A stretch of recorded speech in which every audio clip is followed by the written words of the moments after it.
El primer día, que fue el pasado miércoles, se dedicó al tema del motín de Aranjuez, que básicamente, vamos a sintetizar, fue un golpe del partido fernandista o fernandino, que apoyaba al príncipe de Asturias, para derrocar a Carlos IV y, por supuesto, a su primer secretario de Estado, que era don Manuel Godoy. Continuamos con el curso de ayer, que se dedicó al alzamiento específico del 2 de mayo de 1808 en nuestra villa de Madrid, y que tuvo bien exponer don Pablo Aguilera aquí presente. Los que no asistían ayer, lamento mucho que se lo perdieran.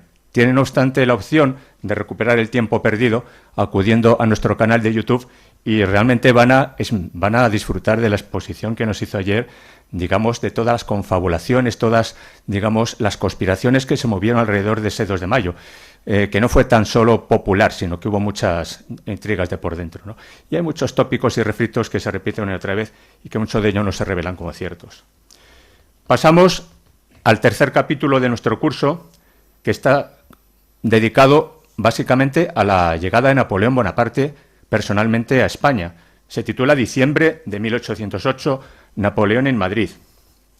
Saben ustedes que, como consecuencia, ya no digo del alzamiento de 2 de mayo en Madrid, pero sí como consecuencia de la derrota del ejército francés en la batalla de Bailén bajo el general Castaños, pues se produjo una retirada estratégica del ejército galo que ocupaba el centro de España, y por supuesto el primero que salió un poco estratégicamente retirándose pues fue el rey José I, Pepe Botella para los amigos y enemigos. El caso es que, claro, su hermano le tuvo que poner las peras al cuarto y le tuvo que sacar las castañas del fuego y tuvo que venirse para España desde su París imperial, mientras estaba batallando por Europa. Todavía no se le había levantado ninguna masa popular en ninguno de los países que ocupaba mano militar en aquel momento. Nos tenemos que preciar de que los españoles fuimos los primeros que nos rebelamos contra el dominio imperial de Napoleón I. Pues de eso versa la lección de hoy, diciembre de 1808, Napoleón en Madrid. Yo no quiero privarles de disfrutar de esta ponencia, así que le voy a ceder la palabra a nuestro censor. Qué palabra tan antipática, pero muy rica. Les recomiendo a ustedes que consulten nuestros estatutos y verán que es una palabra que tiene unas funciones realmente interesantes.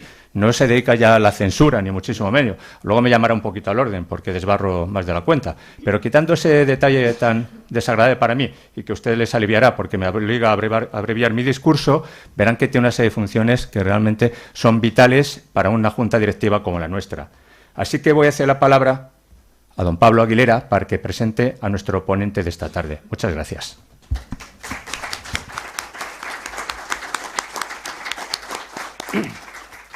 Muchas gracias, señor secretario. General. Secretario general. Nuestro ponente de hoy, don Miguel Reseco, pues nació en Madrid en 1959, es licenciado en Ciencias Físicas y ha repartido su vida profesional entre la investigación y la docencia. Aficionado a la historia, la divulga desde el blog José Blas Molina. Bueno, a los que estudian ayer aquí, José Blas Molina le sonará seguramente. Este señor se nos cuela por todos los sitios. Don Miguel Reseco colabora con distintos medios y es miembro de la Asociación Histórico-Cultural Voluntarios de Madrid y de la Sociedad Filantrópica de Milicianos Nacionales Veteranos, que son los custodios del Cementerio de la Florida, que mañana visitaremos, y además el guía será el propio don Miguel, que lo sepan ustedes. Además es autor de las novelas históricas Tierras de Presura, publicada en 2021, y que resultó finalista en el 7º concurso de novela histórica Ciudad de Úbeda, que eso no lo consigue cualquiera. Luego Memoria de un artillero, en el año 2022, y Esperando a Napoleón en el 2023. Don Miguel, además, si se fijan, pues ha traído aquí un mosquete de la época y la coronela, que me corrija si me equivoco, la coronela del Regimiento de Voluntarios de Madrid. ¿Es así? Sí. Ahí está. Bueno, pues ya sin más, pues le cedemos la palabra a don Miguel, que nos va a hablar de... me dice el secretario con razón que por favor los móviles los pongan en silencio. Muchas gracias. Don Miguel, cuando quiera. Muy bien.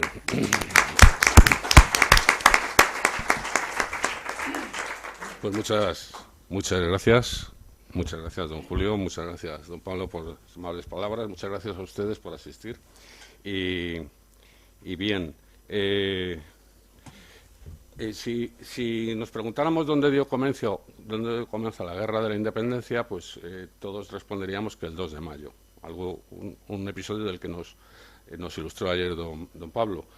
Y si preguntáramos dónde, lo localizaríamos a Madrid. Esto es muy relativo porque en toda España hubo movimientos, hubo alzamientos, hubo represión.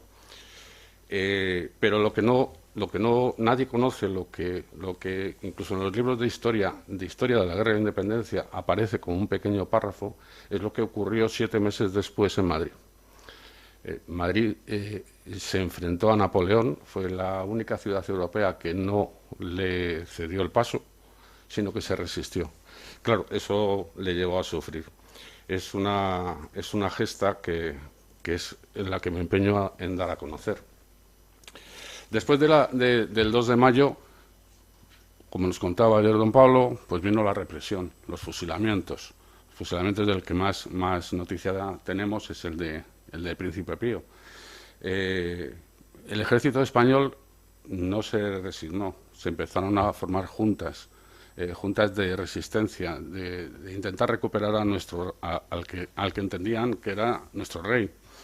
La batalla de Medina de Río Seco, que fue un auténtico desastre, se entronizó a José Bonaparte y, sorpresivamente, el 19 de julio, en Bailén, un pequeño ejército español se enfrentó a un pequeño ejército de Napoleón, el que lideraba el general Dupont, y fue un desastre para los franceses.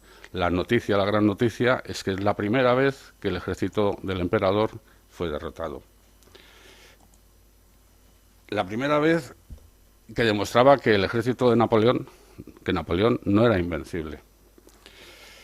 El 1 de agosto, José Bonaparte cogió los trastos e incluso algunas joyas y tesoros del palacio y se fugó hacia el norte. Y se llevó todo su ejército.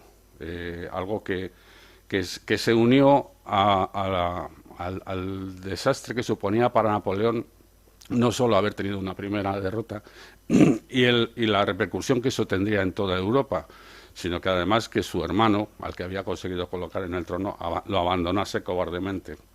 Pero se marchó con mucha fraternité. El ejército arrasó todos los pueblos que había desde Madrid hasta Somosierra. El Molar, Pedrezuela, Buitrago, Braojos, Gandullas. Cuando la cabeza de la tropa estaba ocupando un pueblo, la cola de la tropa volvía a saquear por donde ya habían pasado. Se refugió en Vitoria, donde al otro lado, como se suele decir, al otro lado de la línea del Ebro, es donde se mantuvieron a la vista de los Pirineos por si hacía falta saltarlos. Pero esto no fue lo único. Hubo otros pequeños desastres. El 1 de julio el mariscal Moncey había fracasado en su intento de poner orden en Valencia. El 14 de agosto Lefebvre-Desnoyers abandona Zaragoza, el primer sitio de Zaragoza. El 17 de agosto Duguesme se tiene que retirar del sitio de Gerona. El 21 de agosto Junot es derrotado en la batalla de Vimeiro. Junot es el que lideraba la invasión de Portugal. El 30 de agosto se firma el convenio de Cintra y consigue que le permitan evacuar con todas sus tropas, que luego volverían a España. Napoleón pensó, y cita algún autor, que dijo, tendría que haber estado allí. El 5 de agosto ordena la concentración en Maguncia, actual Alemania, con destino a Bayona, 2 cuerpos de ejército de la Gran Armée y 2 divisiones de dragones. Crea en Bayona, tanto en Bayona como en Perpiñán, depósitos de municiones y de alimentos, con vistas a poder proveer a ese ejército que pensaba desplazar hacia España. Por si fuera necesario defender sus fronteras, también prepara aquellas fortalezas que están al otro lado de los Pirineos y obtiene del Senado Imperial 80.000 nuevos reclutas para sustituir a aquella tropa que va a traer, tropa profesional que va a traer a España. En esto ve que ha de aplazar ciertas decisiones. Una de ellas, la de divorcio. que le traía mal traer por la imposibilidad de tener un heredero. Y entonces ya solo piensa venir a Madrid. Pero la preocupación que tenía de despojar de su tropa más profesional de Europa es que había conseguido tener paz o someter a sus mayores enemigos, Austria y Rusia. Y pensaba que la noticia, por un lado, lo que les decía antes, desproteger de su tropa más profesional el centro de Europa, y por otro lado, el tener conocimiento, eso iba a traer conocimiento, al ponerlo en conocimiento del resto de Europa, la idea que le llegó, las noticias que le llegaron, de que Austria empezaba a rearmarse. Lo que le preocupaba para ello, recordando el tratado de Tilsit que había tenido un año antes con el zar Alejandro, y los buenos resultados que había obtenido, pensó en tener una nueva entrevista. El tratado de Erfurt, en el que pueden ver cómo está recibiendo. Bueno, en este caso se ve que está recibiendo al embajador de Austria que estaba presente. El zar aparece aquí detrás y en el centro la figura que quería señalar es la de la melena larga y cana, que es Talleyrand, Charles Maurice de Talleyrand y Perigord. Un hombre que ha pasado la historia por su capacidad camaleónica. Este fue obispo, luego fue revolucionario, ministro de Napoleón, orleanista y restaurador de la monarquía. Este tuvo unas conversaciones en secreto con el zar, porque de alguna manera no veía bien el ansia hegemónica que tenía Napoleón sobre toda Europa. Bien, él hacía su política, pero eso tuvo resultados. El zar se comprometió a tener un tratado de paz con Napoleón y se comprometió a controlar el que Austria no se levantara en armas, pero no fue real, no fue sincero. O sea, sí a avisar a Napoleón, pero no a intervenir para que Austria no se rearmara. El caso es que se despidieron muy afectuosamente y Napoleón se fue un poco engañado, pensando que el zar le iba a apoyar al 100%. De esto salió un tratado, una solicitud de tregua a Gran Bretaña, y Gran Bretaña aceptó. El ministro de Asuntos Exteriores, George Canning, lo llevó a la Cámara de los Comunes, y Londres aceptaba entrar en negociaciones de paz con Francia, pero exigía que no se dejara al margen de esos tratados a sus aliados, Portugal y España. Esto para Napoleón era inaceptable. Sin embargo, para España pues era el ser considerado, las juntas que se habían formado tras el secuestro de Fernando VII, era considerar que España tenía una entidad dentro del panorama internacional, ¿no? Volvía a ser alguien. Total, que el 29 de octubre Napoleón abandona París, deja el poder en el archicanciller del imperio, Cambaceres, y el 3 de noviembre cruza el Bidasoa. El 29 de octubre, eso que acabo, ya lo he dicho, el 29 de octubre abandona París. Sí, lo que quería comentar, una anécdota: el día 4, a su paso por Zumárraga, el ayuntamiento le agasaja con una danza tradicional. Mientras tanto, en España, en Madrid, se recibe a la tropa victoriosa del general Castaños. El 23 de agosto entra en Madrid. Desde finales de julio, o sea, se ha tirado más de un mes, desfilando desde Bailén, en Jaén, hasta llegar a Madrid, recibiendo el agasajo de todos los pueblos por los que pasaba. Este retrato que he puesto aquí es porque es el más conocido de él. No era tan mayor cuando... este sería más adecuado para para la edad que tenía entonces. No quiere decir que no fuera ya un hombre mayor. Esto ha retrasado el conocimiento, el interés de que en Madrid se forme una junta de gobierno.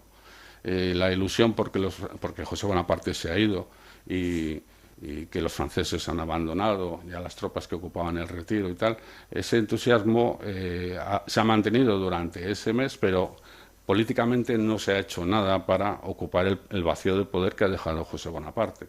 El Consejo de Castilla, por un lado, intenta ocupar ese poder, pero hay una nueva Junta Suprema de Gobierno que intenta unir todas las juntas provinciales que se han ido formando independientemente en cada una de las provincias. Intenta aunarlas y anular al Consejo de Castilla, que ha tenido muchas veleidades políticas, por ejemplo la de hacer emperador a José Bonaparte, cuando no tuvo tiempo de haber hecho emperador, rey a José Bonaparte, cuando no tuvo tiempo de haberlo hecho tras el motín de Aranjuez a Fernando VII. En la diapositiva aparecen a la derecha del todo el conde de Floridablanca, que será el presidente de esa Junta Central Suprema Gobernativa del Reino, y los generales que ocupan la parte militar. Arriba he puesto al duque del Infantado, un hombre controvertido que acompañó a Fernando VII a Bayona y que luego mostró fidelidad a José Bonaparte y ahora de repente se ha vuelto un patriota. Pero un hombre con mucha influencia, y empezando por la izquierda aparece otra vez el general Castaños, Gregorio García de la Cuesta, perdón, el primero, el que continuando hacia la derecha es Gregorio López Llamas, que ha venido de Valencia, ha entrado unos días antes que Castaños, y el del centro, el que está en el centro, es García de la Cuesta, que es la figura militar más importante de España, pero muy controvertido por su carácter y porque ha perdido la batalla. En Medina de Río Seco ha tenido un gran desastre. Entonces, sin embargo, los victoriosos han sido Castaños en Bailén y Palafox en Zaragoza. Esto hace que este hombre pues pierda poder. Eso y su carácter le hace tener algunos desavenencias con el poder que le llevan a ser arrestado. El caso es que mientras que el poder político sí se empieza a aunar, aunque se dedican mucho a cuáles han de ser sus tratamientos, si de alteza o de ilustrísima, a ver cuánto van a recibir cada mes, más que a llevar una labor política. El ejército está totalmente desunido, cada uno tira para un lado. El caso es que Madrid es una fiesta, in absentia se hace rey a Fernando VII y se gasta el dinero que no se va a utilizar luego en reforzar los ejércitos, se gasta en festejos. El ejército real ya no existe. Por un lado, aquellos tropas como los voluntarios de Estado que participaron en el levantamiento en la resistencia del cuartel de Monteleón ha sido disuelto. Muchos, por miedo, han escapado de Madrid. Y luego el miedo a la conscripción, que es el que sean alistados por el ejército francés, que podía ser como muchos de los que aquí vinieron de otros países, el que luego fueran a combatir fuera de España, pues provocan muchas deserciones y fuga. Por otra parte, los mandos son considerados en muchos casos traidores a la causa nacional, o tibios o sospechosos de serlo. Por otra parte, esa sospecha de tibieza, de traición y tal, lleva a que haya tal agitación social que por cualquier motivo algunos de los altos mandos militares sean asesinados, ¿no? Es el caso de Solano en Cádiz, Grajera en Badajoz, Trujillo en Granada, Filangerí en El Bierzo. Esto da una idea del clima que existía en la península. No obstante, consiguen formarse 3 ejércitos. El de la izquierda, que es en el que pongo a los que están a la izquierda debajo, Blake y Cuesta, que ya tuvieron ese desastre por desavenencias, sobre todo por desavenencias, aunque hay un caso, hay un detalle muy importante en cuanto a la efectividad del ejército español, es que prácticamente carecía de caballería.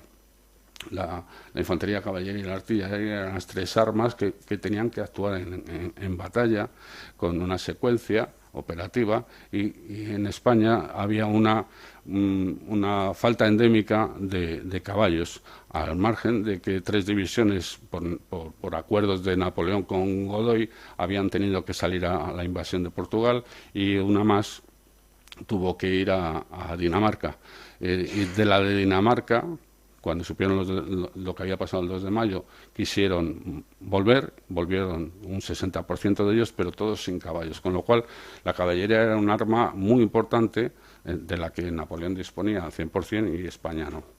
Bien, pues aparte de la falta de caballería, como digo, está el tema de las desavenencias. Blake y Cuesta, que son los dos, la pareja que he puesto a la izquierda, pues no tenían un problema de egos, una ambición personal de quién había que mandar, y bueno, en el caso concreto de las batallas en las que colaboraron, pues cada uno hacía la guerra por su parte. Para esto fue el ejército llamado de la izquierda. El ejército del centro, que lo llevaba Castaños, y Palafox, y el ejército de la derecha que ocupaba la costa y Mallorca. Había un cuarto contingente importante, que era el ejército inglés de Moore, que es el que aparece en blanco y negro, arriba a la izquierda, que aunque era pequeño, era muy profesional. Sin embargo, las autoridades bretonas no quisieron que de momento se involucrara. Y el que aparece a su lado, el de la cabellera blanca arriba del todo, es el marqués de la Romana, que es el que había conseguido escapar de Dinamarca, pero hasta el 13 de septiembre no consiguió llegar. De todas formas, con todo esto, estos ejércitos que ya se prometían salían hacia el norte para la idea que se tenían, y por eso eran tantos festejos, de que la guerra se estaba ganando. Después del desastre de Bailén, la guerra se estaba ganando, José Bonaparte había huido, ya solo quedaba empujarles y que terminaran de marcharse. Sin embargo, para lo que se va a ver después, el ejército español, frente a lo que venía, no solo era menos competente, porque tenía menos experimentado, estaba peor dotado. En muchos casos, gente que salió a combatir desde Madrid ya a finales de año no vestía el uniforme regular, mal armados. El mosquete que pueden ver ahí es una réplica de los de aquella época. No es una escopeta como las que hemos visto ahora en las películas, que se accionan, que el mayor problema será quitarle el seguro. Es complicado manejar un arma de esta, tiene varias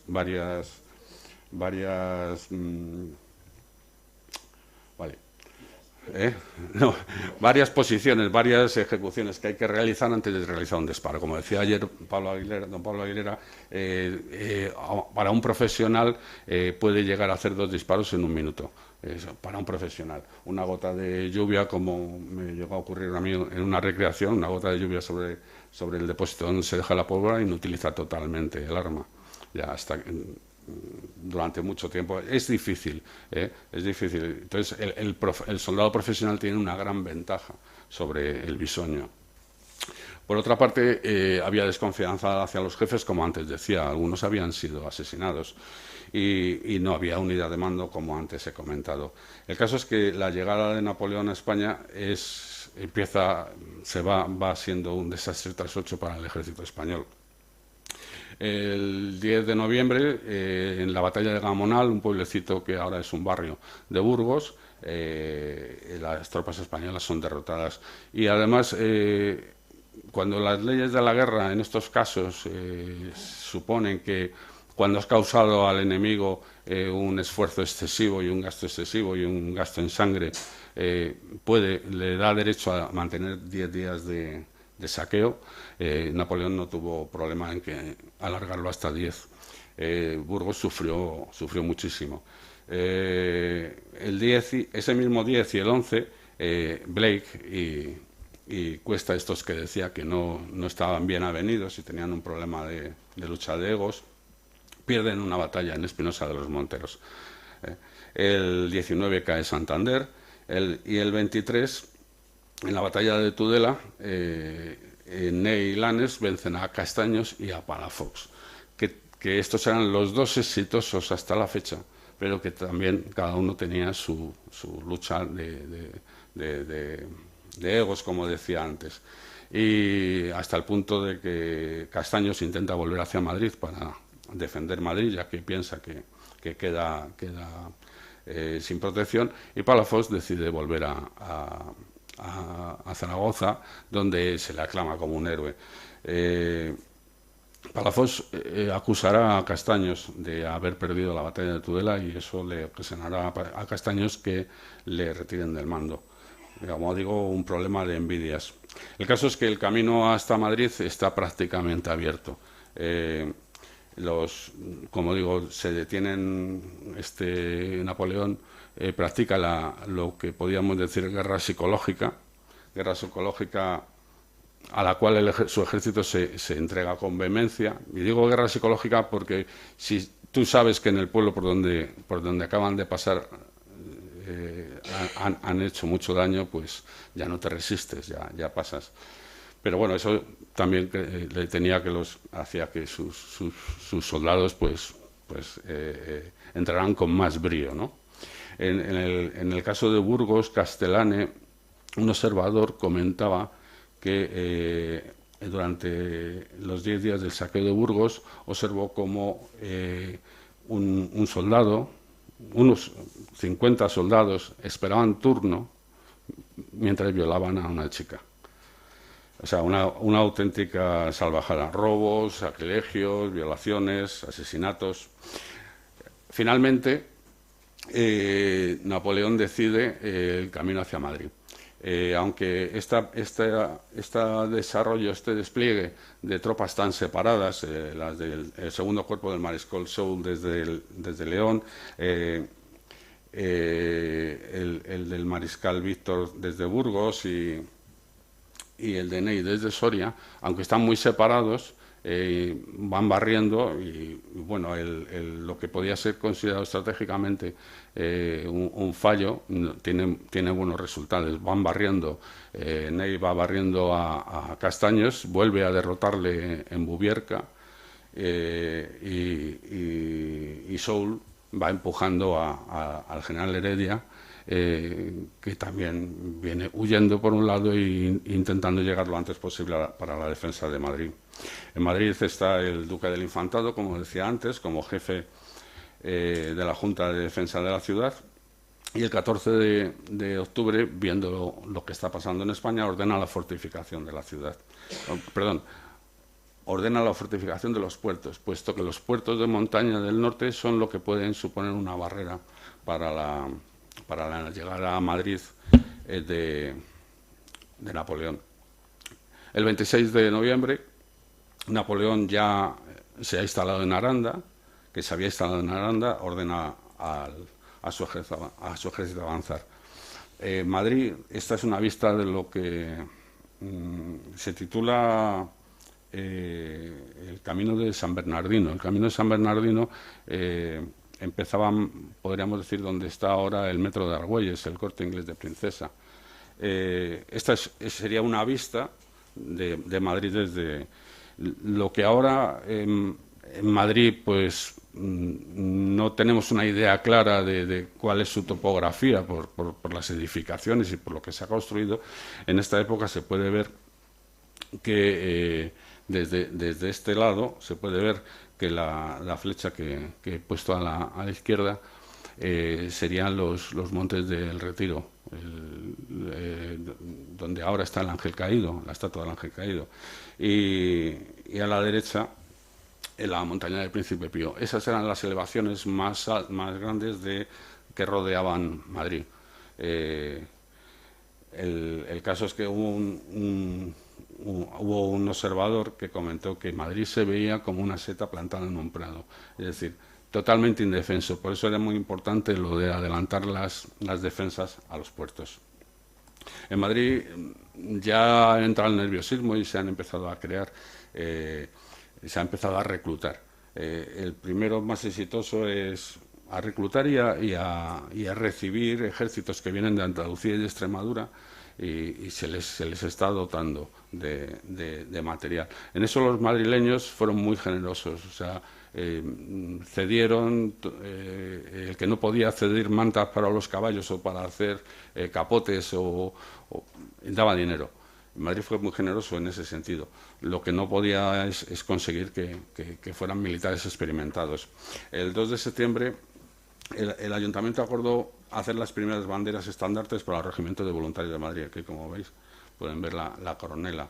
El 6 comienza su instrucción en el Retiro. Es decir, Napoleón vendrá el 2 de diciembre. Ya pueden ver el tiempo que tienen para formarse. El 23 de octubre se bendicen las banderas en Virgen de Atocha, y el 8 de noviembre parten hacia Tudela, que es donde, como he comentado antes, pues son derrotados. El primer regimiento, el primer batallón del primer regimiento será derrotado en Tudela. Posteriormente en Nuclés desaparecerá. Ya no, los pocos supervivientes formarán parte de otros regimientos. Esta es la bandera y esta es una ilustración del uniforme que vestían y que ahora los que los recreamos vestimos. Como decía antes, se continúa reforzando la equipación, se les entrega, y como pueden ver en esta ilustración, pues la ropa es no podemos decir que sea muy uniforme. Muchos de los soldados pues participan, se visten con las ropas que tienen, y algunos con las armas que también tienen. A la hora de entrar en batalla se les suministra un puñado de cartuchos, como este que tengo aquí.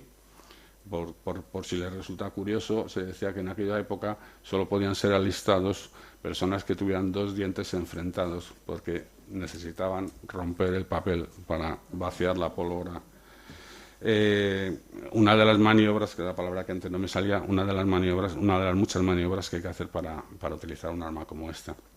O sea, eran muchos impedimentos. Se les entregan mantas, se les entregan tal. No obstante, hay militares que se quejan de la falta de suministros. La Junta de Defensa, que antes he comentado, que preside el Duque del Infantado, nombra a estos 3 militares, antiguos militares: Tomás de Morla, Ramón Osorio, el que fue famoso por ser el carcelero de Godoy, aquel al que se le había encomendado mantener a Godoy preso en el castillo de Villaviciosa, y Ramón Eguía, militares importantes que poco a poco se fueron pasando la pelota, cada uno por sus cometidos. El último, Eguía, por enfermedad, de no ser los que capitanearan la defensa de los puertos. El caso es que finalmente le tocó al general Benito San Juan. Esta es la vista que se puede ver desde Santo Tomé del Puerto, es decir, a la parte norte, desde el norte de Somosierra. Esa es la vista que se ve claramente que es el lugar idóneo para pasar, ¿no? Fue, como decía, Benito San Juan el encargado de defender los puertos. Con él fue el segundo regimiento de voluntarios de Madrid, con otras tropas que habían ido llegando a Madrid de otros ejércitos. Y mientras tanto, el general Heredia, un segundo general, fue destinado al Alto de León, al puerto de Guadarrama, Navacerrada, Alto de los Leones, pensando, porque las fuerzas esas convergentes que antes enseñaba, pues podrían venir desde Burgos o podrían venir desde Segovia, ¿no? Pero, como decía antes, con grandes problemas respecto a la profesionalidad de esas tropas, de la cantidad de munición y el abrigo. Hacía frío. Estamos a finales de diciembre. La posición, como dijo Benito San Juan en un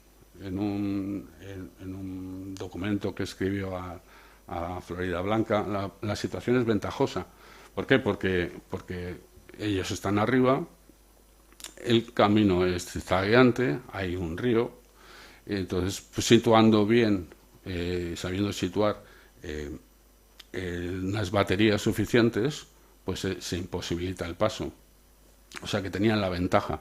La desventaja, bueno, aparte de lo que he dicho antes del ejército bisoño, el ejército de Napoleón duplicaba en número. Frente a los 12.500 militares soldados que tenía a su cargo Benito San Juan, Napoleón apareció por la mañana del día 30 con 20.000. No obstante, como decía antes, en la Peña del Chorro, abajo, donde estaba un antiguo puente del que todavía se puede ver algún resto, puso la primera batería de 4 cañones y varias baterías más en cada curva. Con lo cual, pues ya simplemente con eso, hasta el final, que esta es la ermita que todavía se mantiene de aquella época, donde estaba la última batería y el propio San Juan. Aspillerada, protegida. Allí era una defensa realmente, era un muro. O sea, era muy difícil que Napoleón. Y el caso es que lo intentó. Hubo varios escuadrones de caballería que recibieron la orden de acabar con las baterías que impedían el paso. Aparte en todos los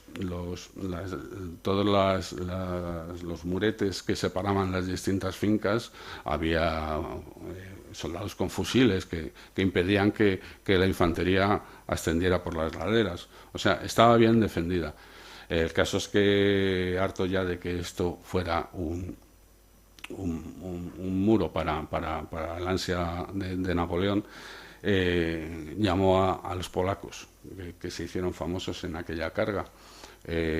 Los polacos eran un ejército profesional que servía a Napoleón. Dicen que dijo algo así como: quítenme esto de delante. La caballería polaca atacó y fue superando una a una las baterías que se oponían al paso, teniendo un 61% de bajas. Finalmente fue un general francés, Montbrun, el que consiguió despejar el paso. Lo tenía, parece que ya lo podía tener bastante fácil, pero aún así fue trabajoso porque recibían disparos por todos lados. De alguna manera se dice que este hombre quería ser perdonado por un problema que había tenido cuando estuvo aquí con José Bonaparte, de que había alargado su permiso más de la cuenta por una chica que había conocido. Y este fue el que culminó. Puso la ventaja para Napoleón fue, por un lado, el contar con los polacos, con la carga suicida de los polacos, pero por otro lado, con la bisoñez de los soldados españoles. El problema que hay en un ejército cuando los más inexpertos entran en pánico y empiezan a correr, los que están con ellos más veteranos no saben qué es lo que está pasando y corren también. Con lo cual, al final, Somosierra para los españoles fue como el que da una patada a un hormiguero. Todos salieron en estampida, unos se protegieron en las cotas más altas, otros tomaron el camino de Segovia, como el propio Benito San Juan, y algunos vinieron hasta Madrid. para intentar participar en la defensa. El conde de Floridablanca, que no había sido más, que ya había tenido la idea de formar su gobierno no en el Palacio Real, no en las dependencias que había en Madrid, sino en Aranjuez, viendo la situación, pensó que era mejor gobierno en el exilio que conde muerto, y tomó el camino, junto con toda la Junta Suprema Gubernativa del Reino, tomó el camino hacia Sevilla. En Talavera parece ser que se le acabó el dinero y tuvo que pedir dinero prestado al obispado. Madrid era una ciudad cercana, pero no es una ciudad amurallada. Esta foto que pongo es un resto de la muralla, de antigua muralla, antigua cerca, la cerca de Felipe IV, que todavía se puede ver, son los restos que se pueden ver al lado de la Puerta de Toledo. Esto era, entonces, esto no es un muro de un castillo, es algo que una batería, un cañón con un calibre suficiente batiendo constantemente el muro lo puede echar abajo en muy poco tiempo. No obstante, se intentó que sirviera de protección. Se perforaron aspilleras, se colocaron cañones en las puertas, se cerraron los portillos pequeños y se blindaron con cañones y con zanjas, con parapetos, se levantó el pavimento. Se hicieron, este es Juan Villanueva, que fue el que se encargó de las obras. Se hicieron depósitos de pólvora y se intentó la fabricación se incentivó la fabricación de pan, que por lo menos que se alimentó. Pero claro, la carga en Somosierra había sido el 30 de noviembre. Según dicen, cuando Napoleón llegó a la cumbre, ya la vanguardia de los suyos ya habían izado bandera en Buitrago, en el pueblo de Buitrago. O sea, el camino ya era cuesta abajo, y nunca mejor dicho. Las noticias a Madrid llegan enseguida. Madrid llega hay cunde el pánico. Sin embargo, hay tres actitudes importantes a destacar. Por un lado, la Junta de Gobierno, que tiene que hacer su trabajo. La Junta de Gobierno, me refiero a la de defensa. La otra, los políticos han huido. Bueno, han escapado, digamos. La Junta de Defensa tiene que hacer su trabajo. Hay otro sector, que es el de los nobles, los poderosos, que como hicieron el 2 de mayo, que vieron el levantamiento desde sus balcones o desde sus fincas de recreo, pues montan en sus carruajes y abandonan Madrid. Y por otro lado, el pueblo que viendo esto se indigna hasta tal punto de que, por un lado, quiere repetir el espíritu de Zaragoza, es decir, resistir, ya que Zaragoza se considera, el segundo sitio fue un desastre, pero el primero había sido un éxito. En principio habían conseguido hacer huir a las tropas imperiales. Entonces quieren repetir, o sea, imbuidos del espíritu de Zaragoza, quieren repetir esos mismos hechos. Reclaman armas, reclaman pólvora, hay problemas de existencia de pólvora. El marqués de Perales es un hombre curioso, que le gusta mucho relacionarse con el pueblo, adapta un lenguaje soez. Bueno, como es el que paga los vinos, es aceptado, pero no cae bien, ¿no? Pues este hombre es el encargado de la fabricación de la pólvora. En cuanto corre el rumor de que la pólvora está siendo adulterada con arena, lo cual es un bulo, propalado por una novia despechada, pero entre el ambiente que hay entre la población, pues corre como la pólvora. Inmediatamente se presenta el populacho que ha estado reclamando en la Casa de Correos pólvora, se presenta en la calle de la Magdalena, en esa casa que todavía existe. Sacan al señor conde de su casa, le apuñalan repetidamente y le arrastran con una estera por las calles de Madrid, por todo el barrio de Lavapiés. Bueno, además de preocuparse por la obtención de pólvora y de crear zanjas y parapetos, por la noche hay que pedirle a Dios lo que que ayude en todo lo que posible, ¿no? Entonces hay procesiones y hay rogativas. El día 2, el ejército, a la mañana del día 2, el ejército de Napoleón ya estaba ocupando las alturas del, como decía antes, del camino de San Bernardino, es decir, desde lo que ahora es los bulevares de Carranza, Alberto Aguilera, desde allí, que es donde estaban las puertas, se ve, era donde terminaba Madrid en aquella época, se ve a poca distancia en la caballería de Napoleón. A las 12 llega Napoleón, es el día en que se celebra el aniversario de su coronación y el de la batalla de Austerlitz, y bueno, el carisma de este hombre era importante entre su tropa. Entonces es vitoreado en Madrid, se escuchan los vítores de los soldados. Lo primero que hace es bien, me pasó, disculpen. Lo primero que hace es recorrer un poco la zona y ver cuáles son los puntos débiles y los que ha de atacar. Lo realiza con bastante eficacia. Ha salido más pequeña de lo que quería yo. Pero bueno, yo creo que pueden ver que en lo que es el núcleo de Madrid, lo que aparece en naranja, lo que aparece en verde a la derecha era el Retiro de entonces, bastante más grande de lo que es ahora. Y toda la disposición de la caballería y de la artillería, que ocupan sobre todo el norte, el noroeste y el este. Los del este se dedicarán a intentar batir las tapias del Retiro. Y a la orilla occidental del Manzanares, la caballería, para impedir que pueda penetrar tropa enemiga, o sea, españoles. Son 4 divisiones. La división Lapís, Rufín y Vilate. 20.886 hombres, 24 cañones, la Guardia Imperial, es decir, el élite de Napoleón.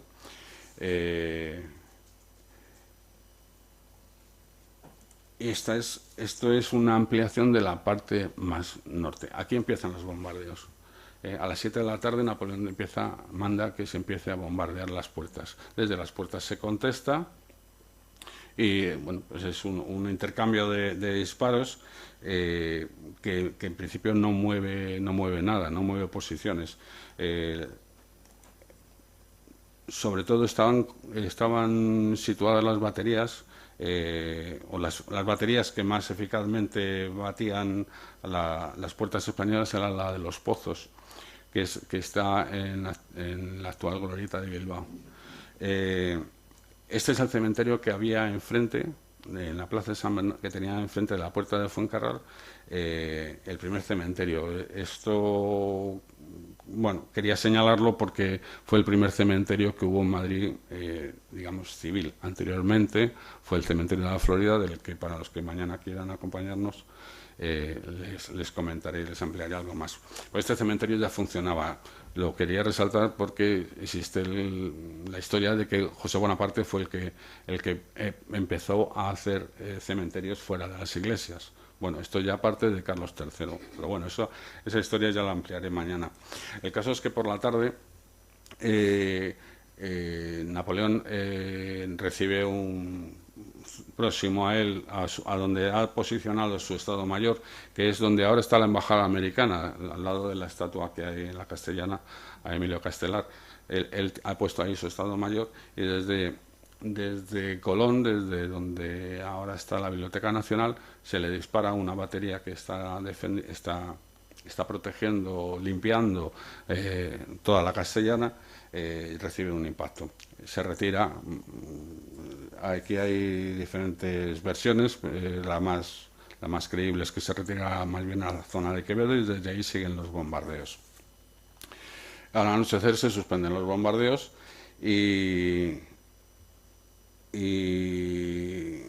se intima a la rendición. Se manda a un edecán para que los españoles se rindan. Este mensajero es maltratado, y la respuesta es que no va a haber rendición, que Madrid no se rinde. Al día siguiente, por la mañana, empiezan los bombardeos otra vez. Pero esos bombardeos no es más que una maniobra de distracción. Napoleón sabe que los muros de los tabiques del Retiro son mucho más débiles que los que rodean Madrid, y que esta es una entrada muy fácil.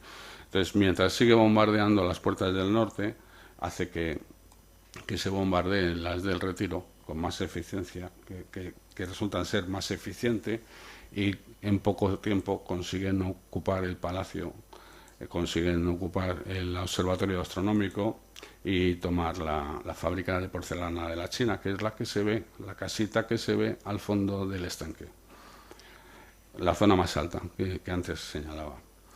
Esto hace que los madrileños que están en el Retiro se desplacen hacia el Prado, hacia el Paseo del Prado, pero ahí mantienen la defensa. Poco a poco, al verse arrastrados por los ataques de los franceses, han de refugiarse en el Palacio de Medinaceli. Allí la defensa del Palacio de Medinaceli es bastante eficaz, pero el hecho de que los españoles consigan matar al general que lleva a los franceses, que acompaña a los franceses, el hecho de que consigan de un disparo fortuito matarle, hace que los franceses sean más violentos y llegan a ocupar a través de un portón, consiguen ocupar el Palacio de Medinaceli y acaban degollando a todo aquel que encuentran con un arma en la mano. Con lo cual, lo más importante es que Madrid ya tiene todas las vías más importantes de entrada al centro de la ciudad prácticamente liberadas. Es decir, y aunque el pueblo quiere resistir, a las 11 Napoleón manda cargar los obuses dentro o sea, descargar los cañones, porque no piensa que ya todo está ganado. La Junta de Madrid, la Junta de Defensa, ordena el alto el fuego, se arría la bandera roja. Los madrileños, el pueblo de Madrid, que lo ve, se indigna, pretende continuar la lucha. Sin embargo, hay una embajada por parte de la Junta de Defensa. Este es Tomás de Morla. He ampliado estas imágenes porque he ampliado los personajes más significativos de estos hechos, porque esta es la única imagen que he encontrado de la rendición, y lo que se ve detrás pues me resulta bastante ofensivo. La postura del pueblo español, del pueblo madrileño, muy humillándose y tal. Bueno, no fue necesariamente así. Tomás de Morla fue a ofrecer la rendición. Lo único, fue recibido por Napoleón de una manera muy desagradable, porque Tomás de Morla estaba en Cádiz protegiendo o custodiando la flota de Trafalgar y de la flota la flota francesa, que no había podido, que se había protegido en Cádiz tras lo de Trafalgar, y no había dado un trato muy exquisito a los prisioneros. Más aún cuando llegaron los procedentes de Bailén. Estaban en surtos en barcazas, en barcos cárceles, presidio. Entonces, lo primero, recibe una bronca por parte de Napoleón por estos hechos, y él dice que quieren negociar la paz, pero que el pueblo no se resiste. Entonces, les dan la hora, que aparece Bessières con un reloj en la mano indicando la hora, a las 6 de la mañana. Tienen que volver, y han tenido que conseguir que el pueblo, que hablen con los párrocos, que son la gente que tiene poder entre la población, y que tienen que conseguir que el pueblo se rinda. Efectivamente, así lo hacen, y a las 6 de la mañana vuelven a Tomás de Morla, acompañado del gobernador de Madrid, Fernando de la Vera. Viene a Madrid, dicen que al campamento que tenía Napoleón en lo que ahora sería el metro de Estrecho, en la confluencia de las calles Juan de Olías y Bravo Murillo, donde tiene su campamento, viaja hasta allí y presenta la rendición. Cuando va a salir por la mañana, llega Heredia, que es el general que había estado protegiendo el Alto del León. Coincide que llega a la misma hora que va a salir Morla a entrevistarse con Napoleón, y ya le dicen: aquí no hay nada que hacer, marcha hacia el sur. Aprovechando este desfase de horas, el tiempo que ha habido entre estas dos entrevistas, el marqués de Castelar, el que aparecía en la foto de los tres generales en medio, el que dije que era el carcelero de Godoy, con todos los soldados que puede, escapa también de Madrid, aprovechando la noche. Estos pues luego volverán a... Lo único que queda es el cuartel de Conde Duque, donde hay todavía algunos madrileños armados y disparando contra los franceses. El corregidor, o sea, el antiguo alcalde, va hasta allí para que le pongan las armas. Total, Napoleón está en Madrid. A las 10 de la mañana, su general desfila con su tropa por las calles de Madrid y ya Madrid ha caído. Los días siguientes se instala en Chamartín de la Rosa, en un palacete del duque de San Carlos, no, del duque del Infantado, y ahí pues trabaja, porque este hombre trabajaba mucho. Se puede ver en una tapia, se puede poner una de estas plaquitas amarillas que nos pone el ayuntamiento. Se puede ver el sitio donde estuvo la casa. En parte de su trabajo son los famosos decretos en los cuales pues elimina la Inquisición, los derechos feudales, la supresión de las aduanas, en fin, una serie de decretos con vistas a liberalizar lo que era el antiguo régimen, ¿no? Lo que mantenía el antiguo régimen, desterrando a las instituciones feudales y sobre todo suprimiendo la Constitución. Napoleón estuvo en Chamartín del 2 al 22 de diciembre y entró en Madrid a conocer el Palacio Real, y se preocupó mucho de que el retiro se creara una fortaleza de la que ya no quedan restos, y tuvo el capricho de visitar, de ver el cuadro de Felipe II.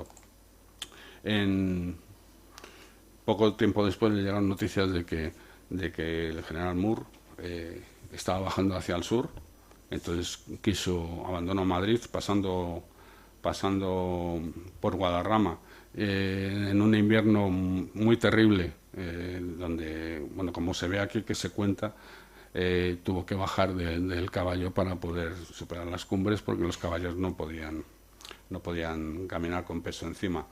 Pero de repente le llegaron noticias de que tanto Fouché como Talleyrand, los conspiradores, conspiraban contra él, de que había habido en Turquía un golpe de Estado y que ahora atacaban a los rusos, en fin, y que Austria se estaba rearmando, así que decide volver a París.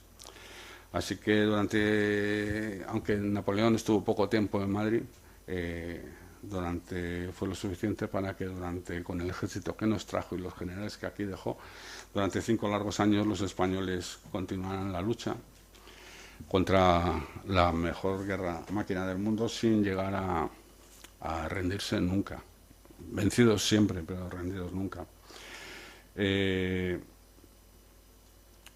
La lucha desarrollada en unas muy malas condiciones que antes he intentado detallar, y a lo largo de un periodo de tiempo que con sus luces y sus sombras no tendrá parangón alguno en ningún país durante todas las guerras napoleónicas.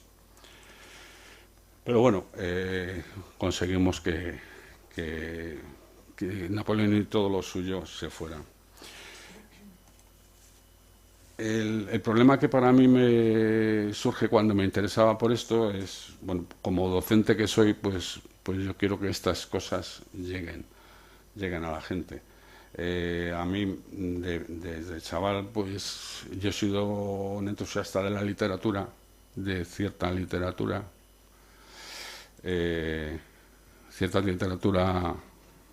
bélica.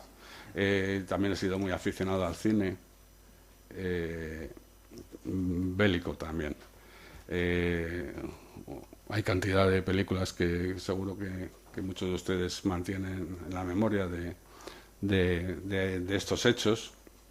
No confundir con esto es posterior.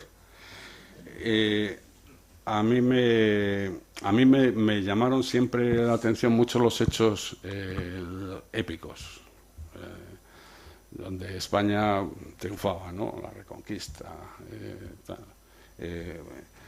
y creo que eso había que contarlo y divulgarlo, y es lo que digo, lo que quería decir antes con lo de mi faceta docente. Tengo la preocupación de que estas cosas lleguen, porque creo que es un ejemplo para el esfuerzo. ¿Para qué te sirve el teorema de Pitágoras, ¿no? Todo el aprendizaje es difícil, pero hacerte mejor es importante. Esto a mí me lo transmitían en casa. Entonces, bueno, a mí lo de las Navas de Tolosa me llevó a escribir una novela, de la que antes comentaba don Pablo, pero con el tiempo me di cuenta de que los hechos, las derrotas pueden ser más importantes que las victorias. Las victorias pueden ser debido a causas meteorológicas, geográficas, casuales. Y además muchas veces de las victorias se ve que los que la han conseguido no han sabido aprovechar. Por un lado han sido crueles con el enemigo y por otro lado no han sabido explotarla con éxito. Sin embargo, en las derrotas, como aquí, esta es la carga del regimiento Alcántara, el héroe Gonzalo, el héroe de Cascorro, el cabo Noval, el cabo Ponte. Estos eran los personajes de los que mi padre siempre me habló. Y era gente como nosotros. Quiero decir, que no eran Napoleón, no eran grandes líderes ni grandes fortunas, sino eran gente como nosotros y que estuvieron dispuestos a hacer algo que perviviera en beneficio de sus compañeros. Y esto se daba en las derrotas, en las pérdidas. Entonces, esto es lo que yo siempre he querido infundir en mis alumnos. El sacrificio es importante. O sea, es que no me gusta, es que me cuesta, es que no lo entiendo. Sí, pero lo tienes que hacer. ¿Por qué? Yo no sé llevarlo. Entonces, pero a mí el ejemplo de que a través de mi padre me ha llegado de estos personajes, entonces la evolución que está teniendo la educación en los últimos años, pues me ha forzado a, como decía Gregorio Mayans, a dar voz y pluma, que es todo lo que puedo ofrecer. Otra derrota fue el 2 de mayo. Aquí intento contar algo que ocurrió durante 40 días, una cuarentena como la que vivimos nosotros recientemente. Durante esa cuarentena, eso explica el que la gente fuera al 2 de mayo. O sea, el 2 de mayo no es un caso puntual que de repente se le fue la cabeza a los madrileños y se pusieron a clavar la navaja a los franceses. No, es que durante 40 días, como explicaba ayer don Pablo, los madrileños habían estado sufriendo mucho la ocupación de los franceses. El problema es cómo cuento yo esto, porque esta historia que he dicho que ocupaba un párrafo en algunos libros de historia de la Guerra de la Independencia, cómo contar todo esto y que la gente lo lea, que es lo que quiero, ¿no? Entonces, bueno, había un hilo que podía seguir, que es acompañar la narración con algo que ahora es muy popular, las series de detectives, que siempre lo ha sido. Yo he sido lector de Sherlock Holmes, pero que ahora es muy popular, ¿no? Entonces, bueno, pues era una idea, pero había un problema. Había un problema, y es que en esta época no existían las huellas, no se podía determinar la identidad de un individuo por una huella. No, el tema de la sangre, no sé, nadie era capaz de distinguir la sangre humana de la sangre de un animal. O sea que el esperma se podía identificar, pero no servía para identificar. Se podía identificar el fluido, pero no para identificar a la persona. No existía el ADN. El caso es que esto yo ya lo sabía, pero un caso fortuito que fue que mi mujer me regaló unos Reyes una novela que yo me sorprendió, pues, pero me entusiasmó. Y tanto es así que compré más y más. Entonces, me pareció que realmente era algo que podía hacer que el libro, o sea, entreverando la historia con una narración ficticia, eso podía hacer que la lectura llegara más a la gente y le hiciera más interesante. El problema está cómo cuento todo eso y sobre todo cómo llego al final, porque con tantos inconvenientes de cómo estaba la ciencia forense en aquella época, cómo consigo llevar a cabo una investigación, cómo consigo que avance el policía. Entonces, la respuesta está ahí. Nada más, muchas gracias, han sido muy pacientes.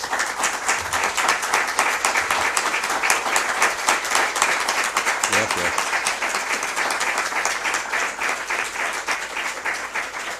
Muchas gracias. Muchas gracias, don Miguel. Realmente ha sido una exposición, pues la verdad, como digo, muy sintética y al mismo tiempo interesante y amena. Nos informa sobre distintos aspectos de unos acontecimientos que se desarrollaron en no muchos días, pero que aglutinaron muchos acontecimientos a la vez. Y es muy difícil hacer una síntesis coherente e inteligible como lo ha hecho usted. Vamos a empezar ahora mismo un pequeño turno de preguntas. Si ustedes tienen alguna curiosidad sobre los distintos aspectos que nos ha expuesto el profesor Reseco, pues estamos muy dispuestos a oír sus cuestiones y seguro que el profesor estará encantado también de respondérselas. Si son fáciles, sí. No sean tímidos.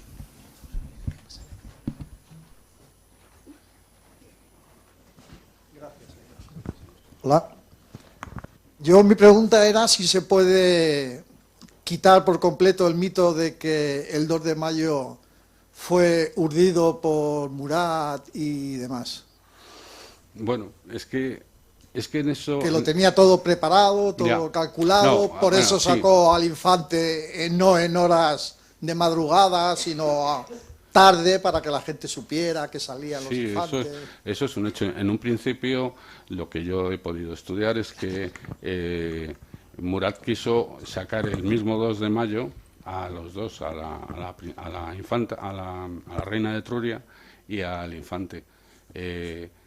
Pero fueron el gobierno español, el gobierno del títere, que cada día era más de españoles, los ministros, el que le convenció de que intentara hacerlo mejor por la noche, cuando Madrid estuviera dormido. Finalmente, y yo creo que sí que era esa la intención. Finalmente, bueno, ya después de lo que pasó el 2 de mayo ya le daba igual. Y fue al día siguiente cuando se llevó al infante. Respecto a lo de que Murat pudiera provocar lo que pasó, sí hay cartas de Napoleón a Murat que le aconseja que haga como han hecho él en otros sitios donde ha impuesto su voluntad. Durante esos 40 días que yo comentaba, Murat fue cada vez humillando, o sea, al tiempo que sus soldados humillaban al pueblo, como suelo decir, el 2 de mayo no fue el motín, aparte del que había habido en otras provincias, como en Burgos, en otras ciudades como en Burgos anteriormente. En Madrid ya se habían producido alzamientos, pequeños motines, pequeñas grescas entre los madrileños. ¿Por qué? Pues por las humillaciones que estaban sufriendo. En la plaza de la Cebada, unos días antes, un soldado se había propasado con una española y lo acuchillaron, lo mataron. Durante muchos días, durante esos 40 días, el Hospital General se llenó de soldados franceses heridos, algunos con sífilis, pero algunos heridos de navajazo. El problema es que como la justicia se ejercía en una sola dirección, pues los madrileños decidieron que ¿qué hacemos con este francés muerto? Pues a una tinaja de vino, como presumen los de la taberna Antonio Sánchez, de que encontraron después de la guerra hebillas y botones, o emparedado, el emparedado francés, que es poner un tabique entre medias. O sea, había que hacerlo desaparecer porque si no la represalia era muy fuerte. Pero hubo varios motines. Pero al tiempo que, como yo decía antes, al tiempo que existía esa humillación a los madrileños, Murat humilló al gobierno español. Los ministros que quedaron aquí en ausencia de Fernando VII cada vez les restringían más poder y cada vez les obligaba a hacer su voluntad. Esto por medio de carta lo hablaba con Napoleón, y Napoleón contestaba: haz lo mismo que hemos hecho en otros sitios, coge a 10, los más tumultuarios, los más los más rijos, los que monten más polémica, ¿no? Más follón, los más levantiscos, y ejecútalos. Eso es lo que hemos hecho en otros sitios. Entonces, esa fue la táctica de Murat. Pero no esperaba un alzamiento. Así lo veo yo, no esperaba un alzamiento. Por parte de los ministros tampoco. Sí hay cartas de Fernando VII que animaban a que el gobierno viajara a otra ciudad donde se sintiera seguro si veían que... Pero para mí esto fue una cosa popular. Pero de todas formas, ahora hay mucha controversia entre cómo llamamos a las cosas según como a mí me interesa. ¿Fue una reconquista o fue una conquista? ¿Fue guerra de la independencia o fue la francesada o la guerra peninsular? Yo creo que ahí hay intereses, sobre todo políticos. ¿Fue el descubrimiento de América o fue la colonización? Yo creo que hay intereses. Yo, por lo que he leído, y soy un modesto físico, creo que fue una cosa, un levantamiento popular. Alcalá Galiano en sus memorias dice que aquella mañana su madre estaba en el balcón, él estaba desayunando, entró su madre y dijo: ya ha empezado. Es decir, se estaba gestando eso, se sabía que más tarde, más temprano, algo iba a pasar. Que luego tuviera la repercusión que ha tenido, que fuera reprimida como fue, eso sí puede que sea sorpresivo. No sé, me he extendido mucho. Gracias a usted.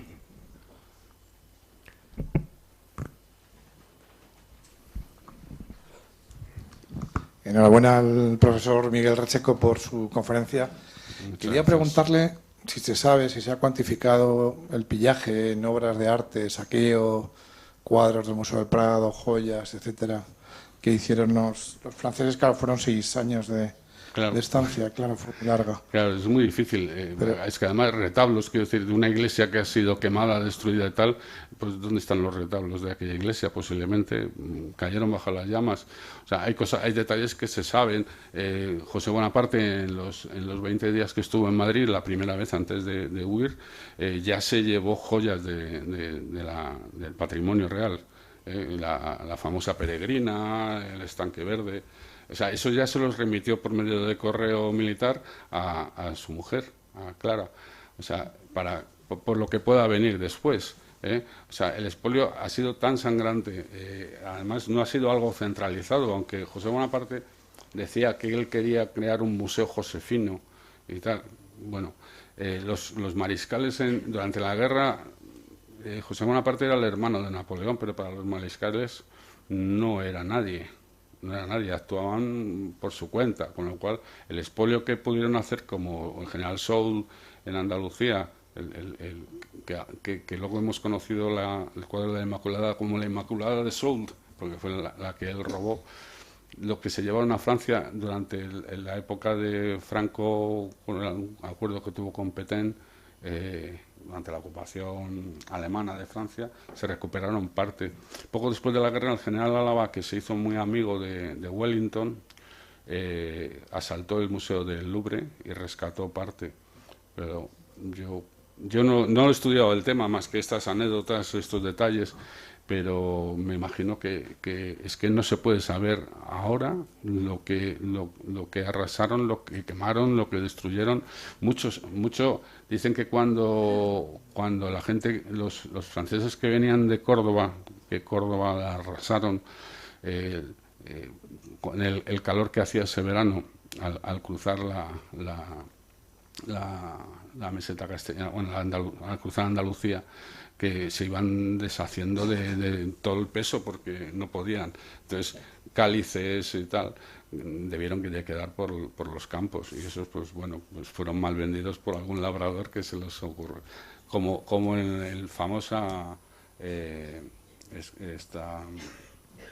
la fuga de la otra fuga de Bonaparte en Vitoria, tras la batalla de Vitoria.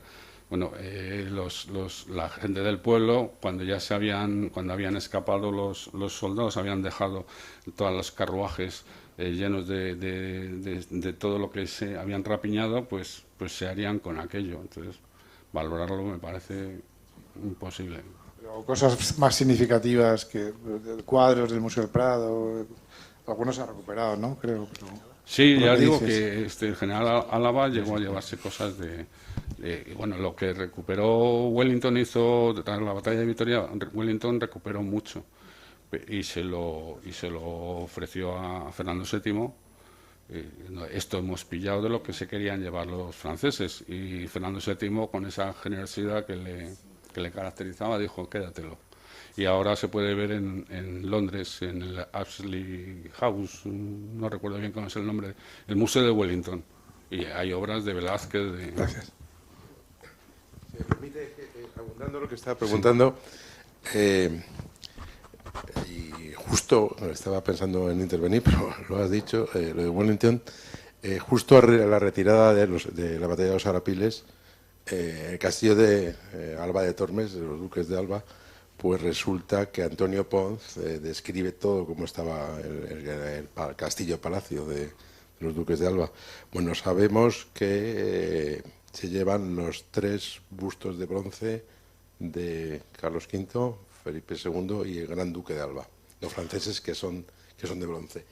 Y en la batalla de Vitoria, al ser derrotado el ejército francés, pues lo recupera Wellington, se los ofrece precisamente a Fernando VII, dice: quédatelos. Entonces, uno está en Washington, otro lo tiene el actual rey de Inglaterra y el otro lo tiene Wellington. Vale. Yo al excavar el castillo de Alba de Tormes hace, pues cuando Gorbachev y demás, en aquella época, yo no me acuerdo ni los años, pues resulta que el de mármol del Gran Duque de Alba lo encontramos completo. Claro, no podían llevárselo hacia Francia. Lo encontramos totalmente machacada la faz del Gran Duque de Alba, vestido a la romana, porque se quería presumir de ser romanos, y no le faltó tiempo a la duquesa de Alba al oír las noticias de que se había encontrado el busto, que es casi de 80 centímetros de alto, llevárselo al Palacio de Monterrey. Entonces el acuerdo que hubo, que es que lo devolviera a su castillo de Alba de Tormes, allí está ahora mismo, y bueno, es posesión de la duquesa, de los duques de Alba, que en aquel momento era solo €1, tenían que dar a la Junta para que eso lo explotara. Bueno, y eso se lo encontramos de casualidad. Pero todo lo demás ahora mismo está en Washington, y 2 en Inglaterra, ya digo, Wellington, y lo tiene la familia de Wellington, y otros lo tienen en el rey de Inglaterra.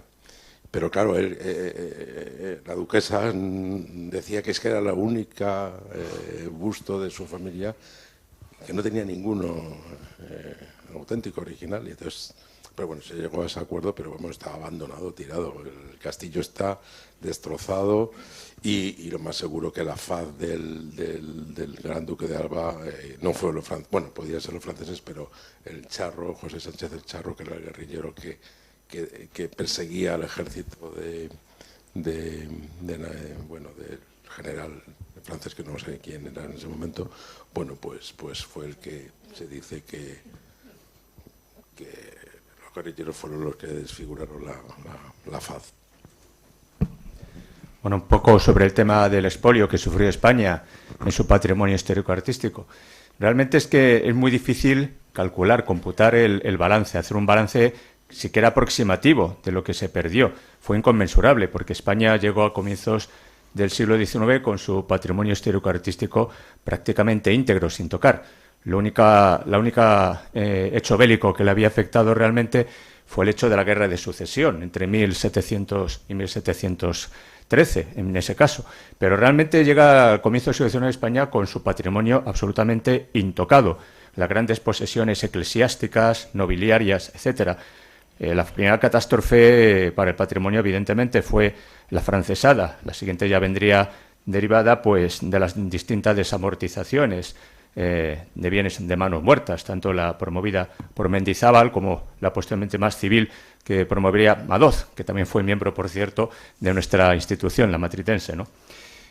Siempre se pone algún ejemplo aquí en Madrid en concreto. Pues, por ejemplo, lo que era el retablo mayor de la iglesia de los Jerónimos, que era una joya de Gaspar Becerra del siglo XVI, pues fue desmontado expresamente y la iglesia pues se utilizó como caballeriza realmente, ¿no? No se sabe dónde fue a parar este fastuoso retablo, que lo conocemos un poco por algún cuadro de pared del siglo XVIII en que se refleja lo que es la jura del príncipe de Asturias, don Fernando, nuestro idolatrado Fernando VII. Y luego, posteriormente, pues conocemos casos puntuales, pero muy significativos. El monasterio de Poblet, pues el panteón de los reyes aragoneses, pues fue absolutamente devastado y saqueado. Se tuvieron que reconstruir todas sus sepulturas a lo largo de comienzos del siglo XX. Monasterio de las Huelgas, pues fueron saqueadas, digamos, todas esas sepulturas bellísimamente labradas, muchas de ellas. Alfonso VIII, su esposa, en fin, se saquearon absolutamente. Ello, por otra parte, cuando se recogieron los pocos restos que quedaron tras la francesada, pues permitió crear en el siglo XX pues un pequeño museo textil en lo que es el monasterio de Descalzas Reales. Ha permitido recuperar esas vestimentas de comienzos del siglo XIII. Se han tratado de hacer valoraciones, se han escrito algún ensayo, se ha escrito alguna, pero es muy difícil realmente valorar. Y luego España ha sufrido pues debacles de todo tipo, las 3 guerras civiles consecutivas del 19, las revoluciones del año 31, la guerra del 36, en fin, es que cualquier enfrentamiento que se ha producido, que normalmente ha sido de carácter fraternal en España, fraternal cainita, pues ha supuesto los expolios. Durante el franquismo, pues también se hicieron muchas barbaridades contra el patrimonio. Se llegaron a vender, pues, ábsides, claustros románicos, que algunos de ellos actualmente se mantienen en Estados Unidos. No sé si han visitado ustedes The Cloister en Estados Unidos, pues ahí tenemos unos ¿perdón? Las rejas también. O sea, es que vayas por los pueblos que vayas, vas a encontrar siempre historias al respecto. Muy difícil calcular. Y aún así todo, con los debacles que hemos sufrido a nivel patrimonial, pues todavía tenemos una riqueza patrimonial increíble. Somos el segundo país de Europa en número de patrimonio histórico-artístico, pues detrás de Italia. Y estamos por delante de Francia todavía. Tenemos que mantener un poco ese ranking y tratar incluso de rebasar a los franceses, que les tengo yo un poco de manía. Por otra parte, hay otras cosas que me admiran de ellos, pero en fin, siempre nos han mirado un poco por encima del hombro. En fin, ¿alguna pregunta más? Esta ya va a ser la última y ya les voy a despedir. Sí, hola. Primero, felicidades por la charla, Miguel. Muchas gracias. Antes de hacerte una pregunta, en referencia a lo que estaban hablando de los robos, en los archivos de Francia están digitalizados el inventario de los joyeros del rey y de la reina. Están inventados justo cuando llega José Napoleón a Madrid y posteriormente cuando él está en Burgos. Y ahí se puede ver la diferencia y el robo que se produce en las joyas reales. Te quería preguntar, ¿qué papel tuvo José Napoleón durante la campaña de su hermano? ¿Durante la campaña? De su hermano. No, yo creo que no tuvo ninguno. O sea, ¿Qué posición tuvo? Era un títere. Yo creo que lo más exitoso fue el viaje que hizo a Andalucía para ver lo que estaba pasando en Cádiz, para controlarlo, pero yo creo que eso ha quedado para un cuadro de Ferrer Dalmau y poco más. Yo creo que es la impresión que yo tengo de lo que he leído, que que es poco. Estaba totalmente desacreditado, los mariscales hablaban directamente, carteaban directamente con Napoleón, no a José le ignoraban. Entonces aquí José pues se dedicó mucho a los bailes, a los amores, y a hacerse un futuro por medio de la requisa, que luego realmente fue el único hermano que pudo librarse de la justicia inglesa, escapando a Norteamérica, y donde tuvo un palacio muy importante y se rodeó de gente muy apoyado también. Se dedicó por medio de la masonería a llevar a franceses que podían haber sido perseguidos, y claro, pues eso también le ayudó mucho a estar mejor. La idea que yo tengo es que aquí militarmente no hizo nada, y políticamente, bueno, pues cumplir lo que le mandaba su hermano. Uno de los decretos, de los 7 decretos, era reducir las órdenes religiosas a una tercera parte de las que había, y claro, de eso nos queda el recuerdo de la plaza de Santa Bárbara. ¿Por qué Santa? Pues que ahí estaba la iglesia de Santa Bárbara. La de Miguel los Toes, de la plaza de San Miguel, aunque ya no tienen la culpa de que había una iglesia que estaba destruida, pero bueno, ya se aprovechó. Los mostenses, hay muchas plazas que desaparecieron, precisamente las ocupadas por las órdenes religiosas. Entonces, bueno, se le da el título de urbanista, pero bueno, sí quería tener un Madrid que se pareciera a su París. Bueno, tampoco estaban las cosas económicamente. De hecho, yo le hago responsable del hambre que se pasó en Madrid. En Madrid murió mucha gente entre el año 811 y el 12. Y eran años en los que a los soldados franceses se les atendía y se les alimentaba. Pero la gente que enfermaba en Madrid, los madrileños que enfermaban, tenían que ir a su casa a sanarse o a morir. Entonces, yo creo que la preocupación que tenía era más esa, mantener al ejército. Hombre, hay una labor política municipal, quizás, en los papeles de los ayuntamientos aparece, pero siempre es para subir los impuestos y cosas similares. Pero bueno, quizá tenga una visión muy parcial, porque nunca me ha sido muy simpático. Entonces...